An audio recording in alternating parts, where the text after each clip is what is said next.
Shalom, selamat berjumpa lagi dengan saya Gunter Sianturi. Dalam renungan firman Tuhan kali ini menanggapi sebuah video tentang kalau Tuhan kok mati, kok bisa ditikam. Dan yang kedua, Yesus berkata bahwa orang-orang mati akan mendengar suaranya dan akan bangkit. Tetapi kok nubuatnya salah ya, karena pada dasarnya yang bangkit cuman Yesus. Kuburan massal masih tetap begitu-begitu saja. Nah, itulah kira-kira videonya dan kita akan dengarkan bagaimana sebenarnya. Iya, tapi sebelum bangkit yang ditusuk tombak itu lagi sekarat, berdarah dan mati. Yohanes 19:34. Sekarang pertanyaan sederhana. Kalau mati dulu baru bangkit, berarti sebelumnya memang mati kan? Kalau mati, berarti bukan Tuhan yang maha hidup. Terus soal yang di kuburan gak bangkit-bangkit, tahu nggak? Ada juga yang sama. Di dalam Bible lu, itu Tuhan lu itu menubuatkan bahwa yang di dalam kuburan itu bakalan bangkit, tapi nggak bangkit-bangkit sampai sekarang. Tuhan kok salah nubuat? Yesus bilang apa? Semua yang ada dalam kubur akan mendengar suaranya dan keluar. Yohanes 5:28. Faktanya, kuburan massal tetap penuh. Yang bangkit cuma satu, itu pun versi Klein. Katanya Yesus Tuhan kok salah pergi. Ya, itulah kira-kira videonya. Saya senang menanggapi seperti ini. Terima kasih. Yang pertama, dia bisa ditikam dan keluar darah dan mati. Kok Tuhan bisa mati? Kok Tuhan bisa ditikam?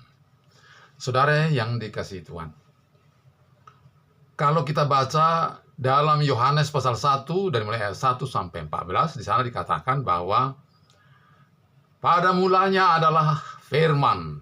Firman itu bersama-sama dengan Allah. Dan firman itu adalah Allah. Ayat 14-nya berkata, firman itu telah menjadi manusia. Sekarang kita lihat bahwa firman itu adalah Allah telah menjadi manusia. Jadi Allah yang menjadi manusia. Sekali lagi, bukan manusia jadi Allah, tapi Allah yang menjadi manusia. Bagaimana prosesnya? Di dalam Lukas 1 ayat 26 sampai 38, di sana firman Tuhan berkata bahwa malaikat datang kepada Maria dan berkata, "Hai Maria, jangan takut. Engkau mendapat kasih karunia di hadapan Allah. Dan engkau akan mengandung dan melahirkan seorang putra, dan engkau akan menamai dia Yesus." Lalu Maria berkata, "Bagaimanakah itu mungkin? Sebab aku masih belum bersuami." Lalu malaikat itu berkata, "Roh Kudus yang akan turun ke atasmu." Demikianlah prosesnya bagaimana Yesus menjadi manusia. Dan Yesus sudah ada menjadi manusia. Lalu sekarang sebagai manusia, manusia biasa 100% seperti kita. Sebagai manusia dia pasti bisa lapar, dia bisa haus, dia bisa tidur, dia bisa lemah, dia bisa sedih, dia bisa mati. Itulah manusia seperti kita. Karena manusia biasa, maka ia meminta kekuatan kepada Tuhan, kepada Allah Bapa di sorga. Dengan cara bagaimana? Dia berdoa. Jadi kalau orang berkata, kenapa Tuhan berdoa kepada Tuhan? Bukan. Tuhan memang tidak berdoa kepada Tuhan, tapi ia sebagai manusia biasa, dia memerlukan tenaga, kekuatan, dan damai dari Tuhan. Makanya dia berdoa. Jadi jelas, sebagai manusia biasa, dia membutuhkan kekuatan dalam menjalani pelayanannya. Ingat, dia manusia biasa 100%. Maka karena itu, kalau ia bisa ditikam, lalu keluar darah, dan ia mati, itu memang betul karena dia sebagai manusia. Berarti kalau dia bisa mati, berarti bukan Tuhan dong. Iya, yang mati memang bukan Tuhan. Saudara, bukankah juga sama seperti kita? Kok bisa Tuhan menjadi manusia? Itu nggak masuk akal katanya.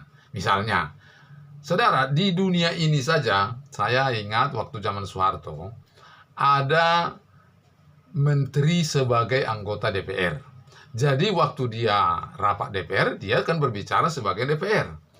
Dan kalau ada rapat menteri, dia akan berbicara sebagai menteri dan mengambil keputusan sebagai menteri. Itu di dunia ini. Lah Allah kan bisa jadi manusia dan juga bisa Allah. Saudara, jika demikian, adakah salahnya jika ia mati? Ya tentu tidak salah karena dia mati sebagai manusia. Tapi apakah ia manusia top? Ya tidak. Dia adalah Allah. Nah, tadi kan firman berkata bahwa manusia, ya firman yang menjadi manusia. Firman itu adalah Allah. Nah, jadi di dalam 1 Yohanes 5 ayat 20 juga berkata, kita adalah di dalam kebenaran, yaitu di dalam anaknya Yesus Kristus. Dia adalah Allah yang benar dan hidup yang kekal. Itu 1 Yohanes 5 ayat 20 menjelaskan seperti itu. Jadi dia adalah Allah. Itu secara firman. Tetapi secara bukti-bukti nyata, dia adalah Allah. Kita lihat misalnya dia bisa membangkitkan orang mati. Lazarus yang sudah mati 3 hari. Dia bisa bangkit. Kemudian dia bisa membuat ombak yang dahsyat tenang kembali. Dia bisa buat ombak. Dia bisa mengusir setan. Dia bisa membuat orang lumpuh berjalan.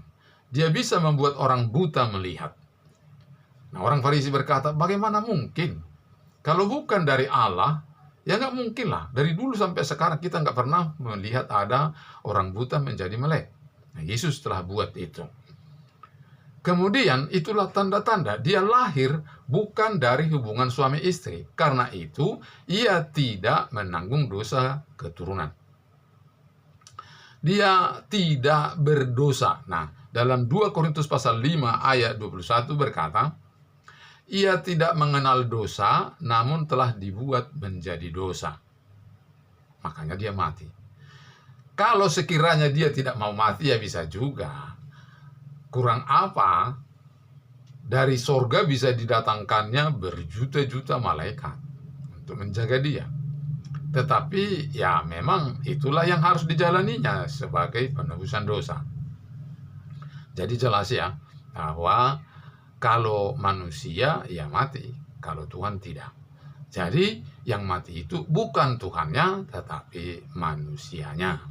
Jadi dia manusia 100%, dan juga Allah 100%. Pertanyaan yang kedua adalah, waktu Tuhan Yesus bangkit, kok semua orang mati masih tetap di kuburan?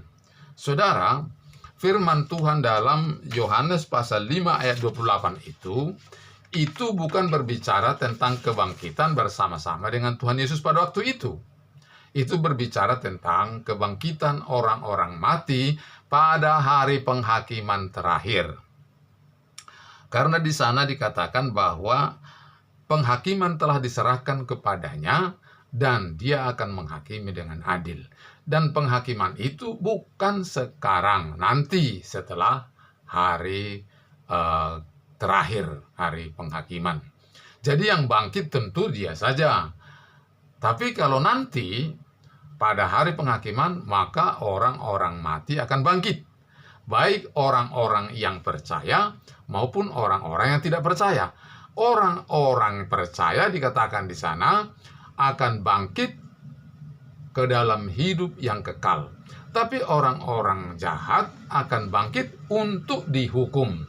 Demikian firman Tuhan di sana. Jadi sekali lagi, kalau kebangkitan pada Yohanes 5 ayat 20 itu bukan kebangkitan setelah penghakiman. Demikian saudaraku. Terima kasih, sampai jumpa, salam.